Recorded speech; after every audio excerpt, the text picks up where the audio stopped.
So the presentation that I'm going to present today it's more around kind of like the expectations of housing, and some of the things that we've experienced referral wise into our service. And some of the services that we kind of have that we can use to support residents that are referred for their housing reason. I think one of the benefits that we have as part of our social prescribing is that we are part of local authority. So we are Barking and Dagenham council workers. We've also a contract to be social prescribers with the GPs. So one of the benefits of that is that we do have quite a good connection and relationships with the housing services in the borough. Whereas I know some social prescribers in other boroughs are independent with the GPs, so they might not necessarily know a first point of contact in their housing department. So I'm just going to try to share my screen. And I'm not sure how we do that through Zoom. Summer, are you able to just guide me a little bit? Yes, I have set it. So there should be the share screen, the green one for me right in the middle at the bottom. Yeah, got it. Brilliant. I'm just on my laptop today, so I might not be able to see the chats. So what we can do at the end is we can look back at any questions that might be in the chat, and if anybody else has got any questions that they might want to ask. Is that okay? Absolutely. And if there's anything, I can also just let you know as we go as well, if that suits you. So I'm just gonna, sorry, bear with me 1 second.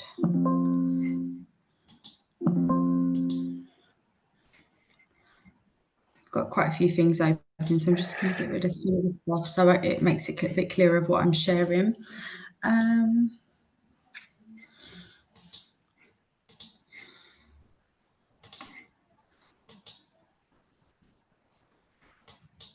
So are people able to see the presentation when I click on it, or are we seeing the meeting? I can see the screen. It's just in the, can you put it into presentation mode? Yeah, can you see the presentation? Yes, yeah. Yeah, okay, lovely, brilliant, because it doesn't say. So I can only see my presentation at the moment, so I can't see anybody else. So Summer, just give me a shout if you do need me to respond to anything. Is that okay? Yeah, sure. Yeah, of course. Brilliant. Okay, so we're going to look at housing and social prescribing in Barking and Dagenham. So let's have a little look at what usually comes up for us, and this might be similar for some of you on the call. For us, we tend to get a lot of homelessness or residents that are at threat of becoming homeless. Social housing, so people wanting to get a council accommodation or bidding for a council accommodation, landlord issues, property disrepairs, or wanting to move, so that could be needing a larger property or a smaller accommodation, or they might have a particular type of accommodation in mind that they feel might be more suitable for their needs. And you know, with the cost of living at the moment, it could be a case that the person isn't able to afford the current accommodation they're in. So just touching on some of those areas that tend to come up and the links that we kind of have. So with homelessness and threat of homelessness, we've obviously got a homeless prevention team and a rough sleepers department within that team. So if you was to be presented with a referral around homelessness, what we do and what we'd advise to do is contact your local housing or homeless authority for advice and refer to their service where appropriate. If possible, it's always good to try and build your homeless knowledge and know about the links that you can kind of signpost or refer people to if you can. So we have got a referral pathway to the homeless prevention team. So if we've identified that someone is rough sleeping, or if they're at threat, and by threat that could be a landlord eviction, that could be a parent excluding their child or a friend or family member excluding somebody from the property. Once we've identified that, we've actually got a referral form that we can send into the homeless prevention team for them to carry out an assessment. Alternatively, we've got a housing advice service where residents can call directly into that service to have a telephone triage about their housing situation to see whether they need a referral. For social housing in the borough, residents usually have to make an application themselves, and it's useful to get an understanding of what your borough's social housing service is and what their kind of criteria is. I think majority of the boroughs are very similar, but for example, with Barking and Dagenham, one of the criteria is that the resident must have resided in Barking and Dagenham for at least 3 years. If, say, they've just moved to the borough recently, they wouldn't qualify to put in an application. We also do a lot of managing expectations around social housing, as it's probably the same in other boroughs as well, is that there is a lack of social housing now. It's a lot tougher to get a council accommodation. So sometimes people have the expectation that if they're accepted to go on the list, that means they're going to get a council house, or if they're referred into social prescribing because they want a council accommodation, that to them that means that they're going to get that outcome, but that isn't the case. Even if they are accepted to be on the application, it can take a long time for them to be successful.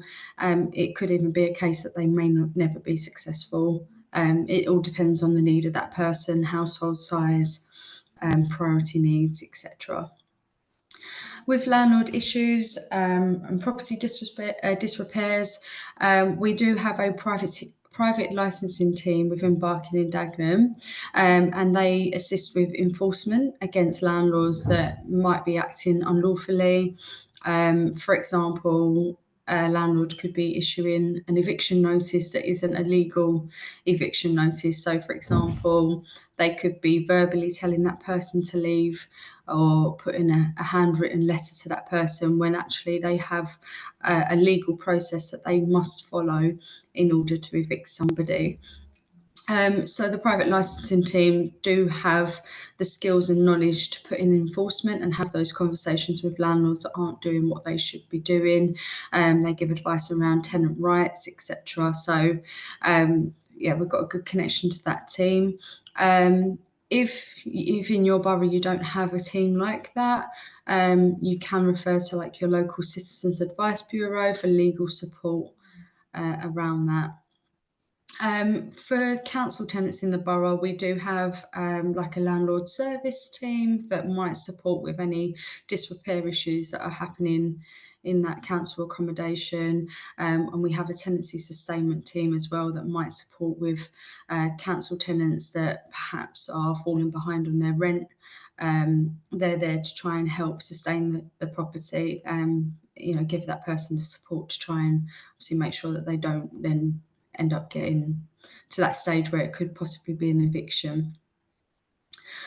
So tenants that might be wanting to move, again, this is kind of managing expectations of the person, because as a social prescriber, we haven't got the authority to just move somebody into a more preferred accommodation. It's not that simple.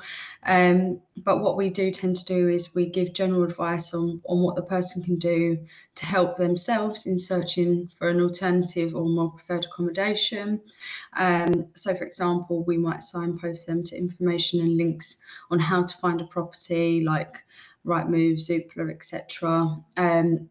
Getting them to connect with local estate agents, signposting to information around housing that we've got on our borough website, or connecting them to our housing department. So again, that would be probably housing advice. Another thing that we try to do is have a conversation with that person about helping them to kind of understand what their affordability is as well, because even if that person is proactive in finding their own accommodation, I think it's important that they find an accommodation that they can afford.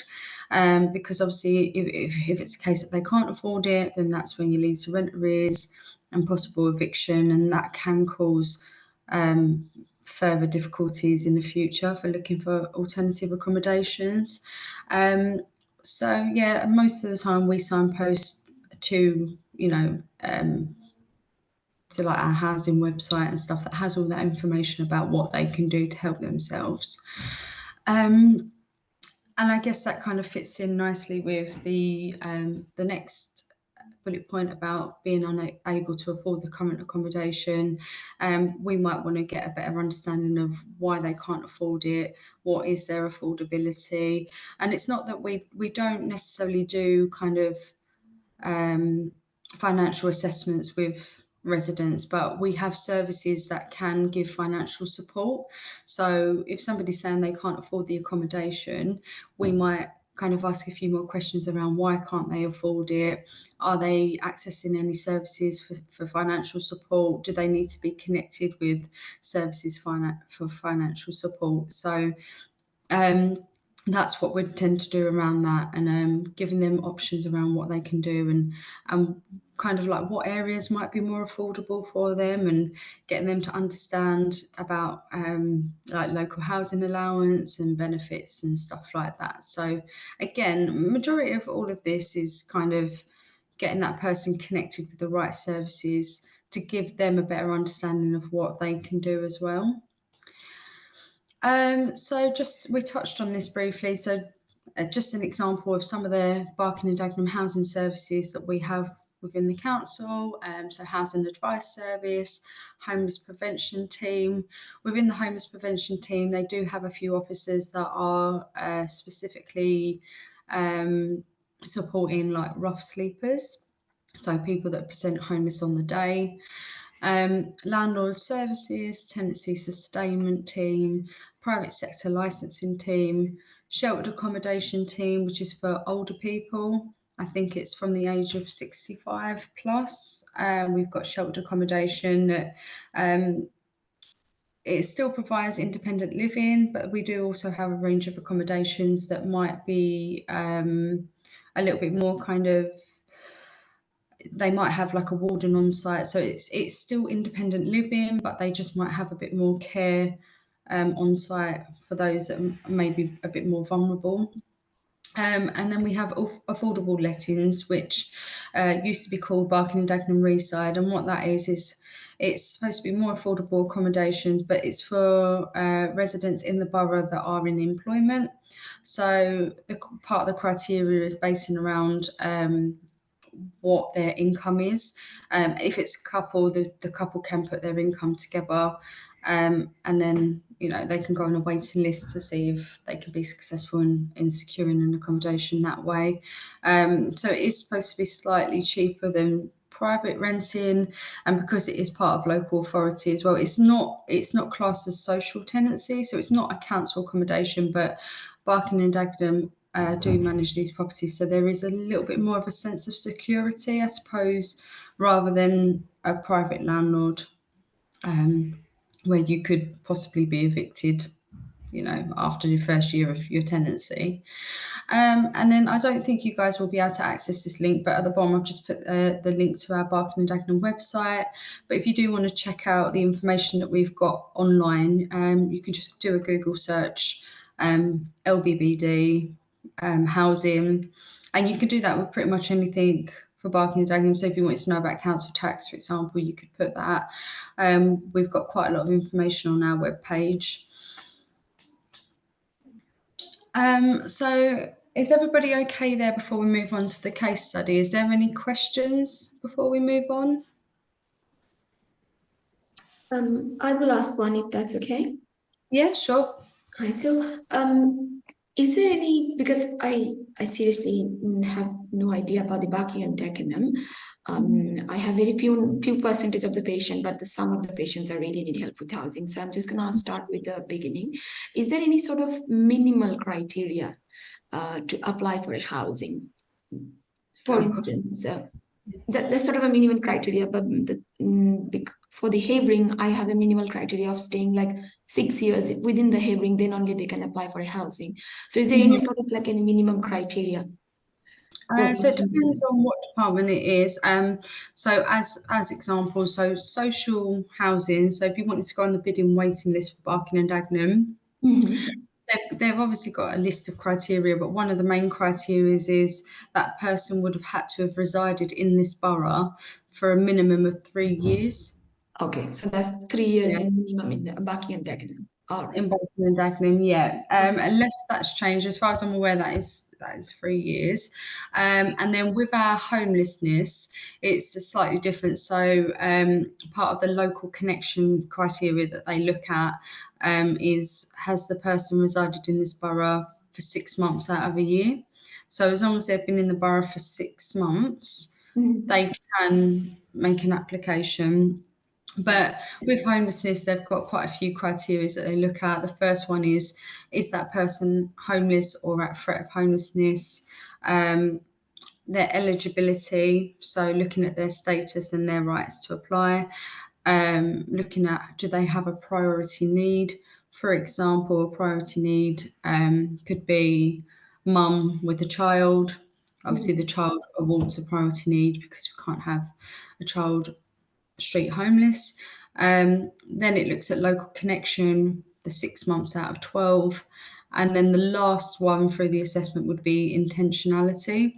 So has that person, have they done something to cause their homelessness? For example, someone refusing to pay rent.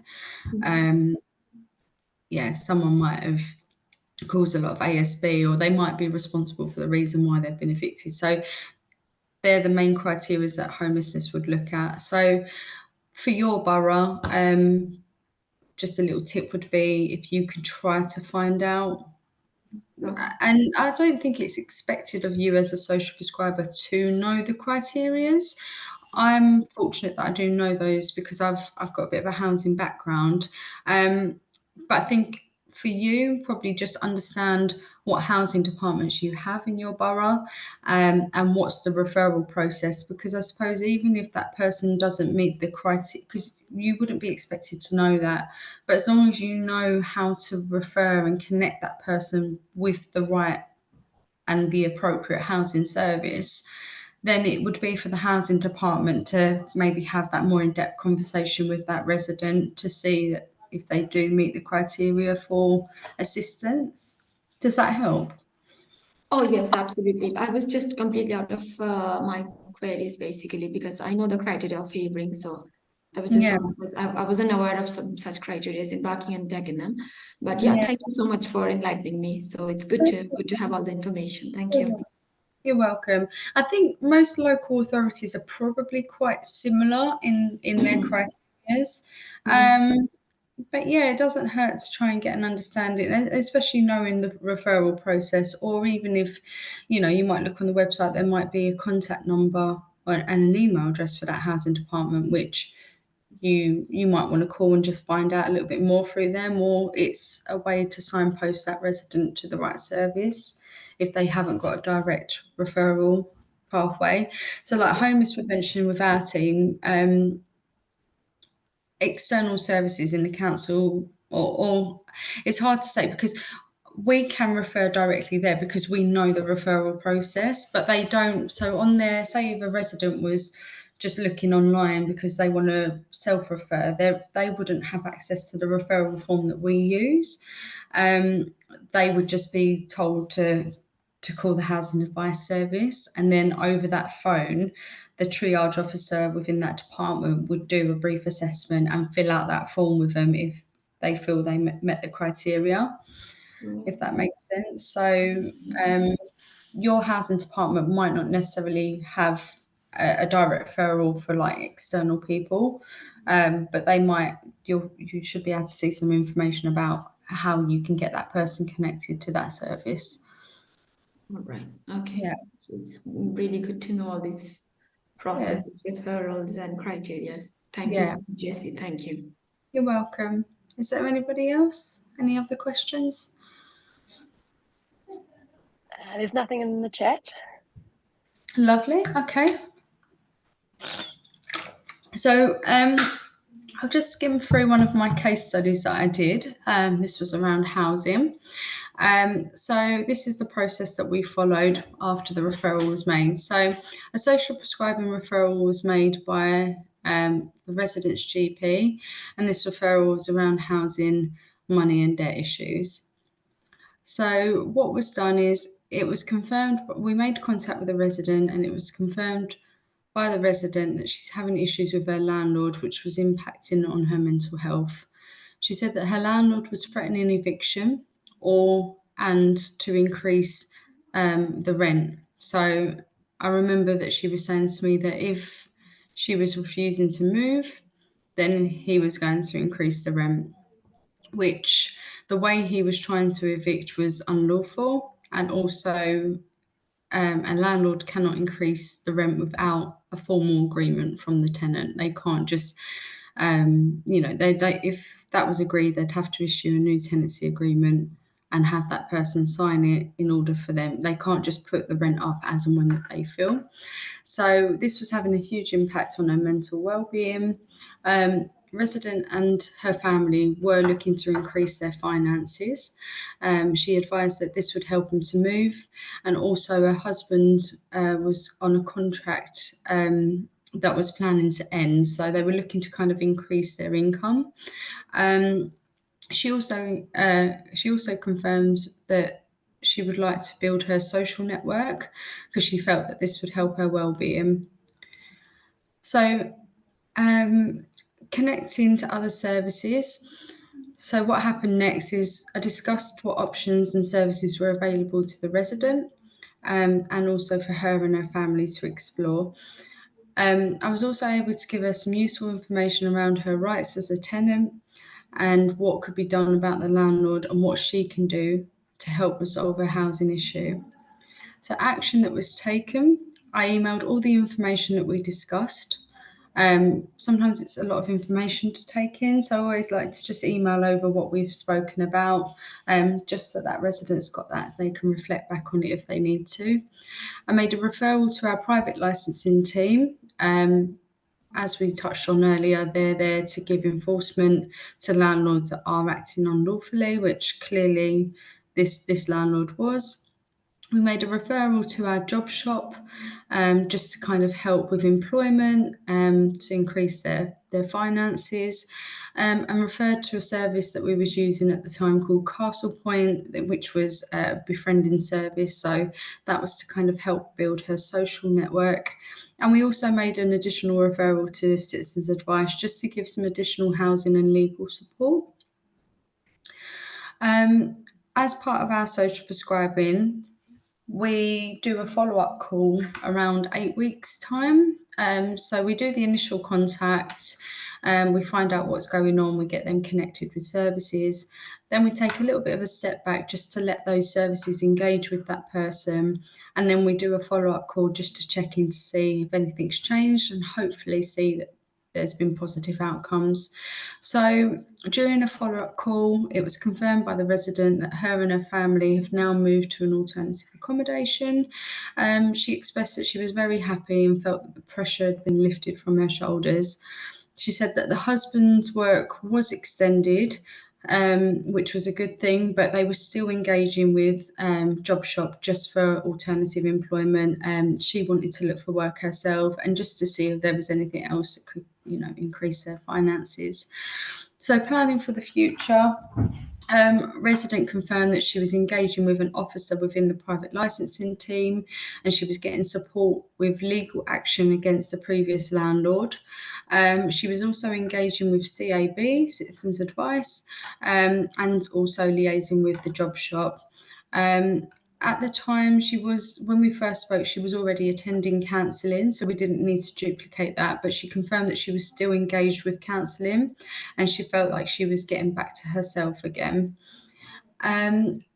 Over in the far right corner, you can see that we've got improved MyCore. So MyCore stands for My Concerns and Wellbeing. When we first contacted her, and the most that you can score, the highest you can score is 18, which is that's how bad that person was feeling. So when we first spoke to her, she scored a 17 because her concerns were quite high about everything that was going on. But when we done that follow-up call, she had actually had a positive change to her MyCore, which she scored an 8. So a really big difference from how she felt when we first spoke. And then just at the bottom, we just got a little bit of feedback from the resident. So she expressed that she felt so bad in the beginning when we first spoke, and she advised that she felt like she just wanted everything to end. She stated that she now feels so much happier, and she feels that the pressure has been lifted from her shoulder. She feels that social prescribing gave her the strength to fight back, and she feels so much better after speaking with me. The resident was very thankful. So that just gives you a bit of a breakdown of kind of the step-by-step that we do. Our conversations are very kind of focused on what matters to that person, what's important to them, what are their goals, what are their concerns, are they already getting any support, what do they feel can help, and then by the information that we gather, we've got the skills to then identify what services will be best appropriate for that person. Obviously, gathering consent that they're happy for us to refer. We might signpost, so you might get some residents that are their GPs in your borough, but they might live outside a borough, so we might have to signpost them to services instead of referring. But yeah, so hopefully that's helped just give you a bit of a kind of taste of what our process is and what we do. So these are just a few top tips because we're not housing experts. We're just, we are social prescribers, and I don't think you guys are expected to know everything about housing. It's a huge field. So just a few top tips and advice that I would recommend. So increase your knowledge, find out what local housing services are in your borough, try to get an understanding on housing and homelessness, and attend any training if you can. Build relationships with your local housing services if you can. Manage expectations both with the residents and GP PCN areas. We've been having conversations with our GP practices about, if somebody's going to the GP and they're saying, I don't like the house I live in, I want to move. Well, you can refer them to social prescribing maybe for some general advice around housing, but it's managing that expectation that, okay, even if we're referring you to social prescribing, that doesn't mean that you're going to get rehoused or, you're necessarily going to get the outcome that you're looking for. And we have to do that with residents as well. We have to have that conversation about maybe what they could be entitled to, how they can help themselves, etc. So manage expectations where you can. I'd always say it's okay to give general advice, like general housing advice if you feel confident in doing so. But research links available because this can help with signposting. So if you're not confident, even if you just do a Google search, you're probably likely to find housing information, especially in your local authority. They should have a website with information around housing and housing support. And lastly, just remember that you're not a housing expert. And if you're not sure, seek advice from your local housing service. Don't feel like you have to have all the answers. Housing can be complex and has many different areas. I think as link workers, we're not always able to resolve everybody's housing issue. But I think the key thing is by giving the right information and connecting residents to the right services, you should be able to get the resident engaged with the right service and support. So, and I think that is our job as link workers, is that we are kind of the middle person, aren't we? Our job is to identify what that person needs support with and then get them connected to the right services or even the right information around, what they need to explore to help themselves. So that's the presentation. I'm going to stop sharing and come back to the meeting. If there's any further questions, I'll be happy to answer them. Is that okay? Oh, I think you're on mute, Summer. I can't hear you. Sorry, that's my bad. Thank you so much. That was great. But it would be great to open it up if anyone has any further questions. Jessie, that was really useful information. Thank you so much. You're welcome. We've got something in the chat. Hi, it's G. I just wanted to say thank you for delivering an exceptional presentation. I'm sure it's going to be really useful. I have reached out to my old team, and I think a lot of them were busy, but they're looking forward to receiving a recording.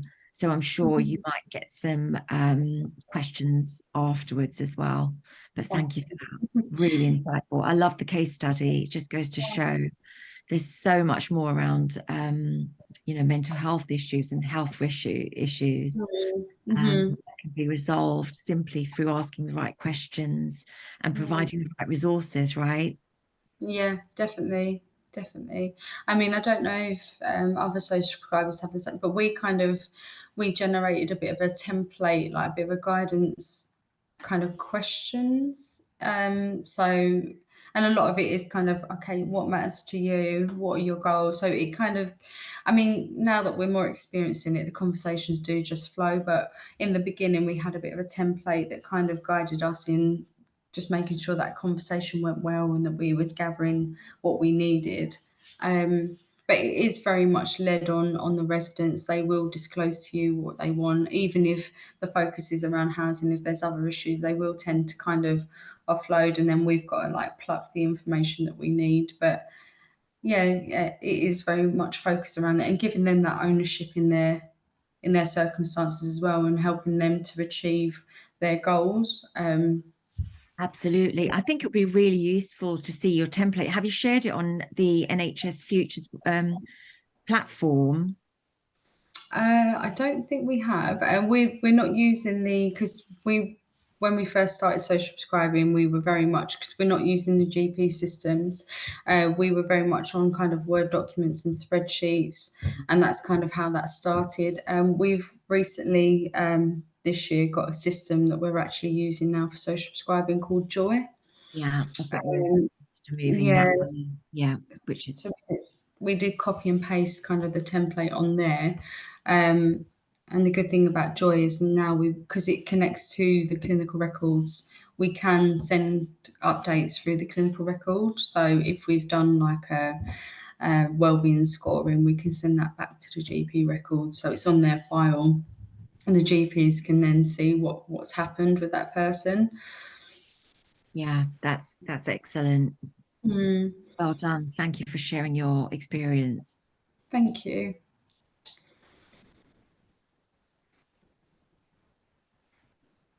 I think you're on mute somewhere. Again, honestly, that's because I was looking at trying to stop recording.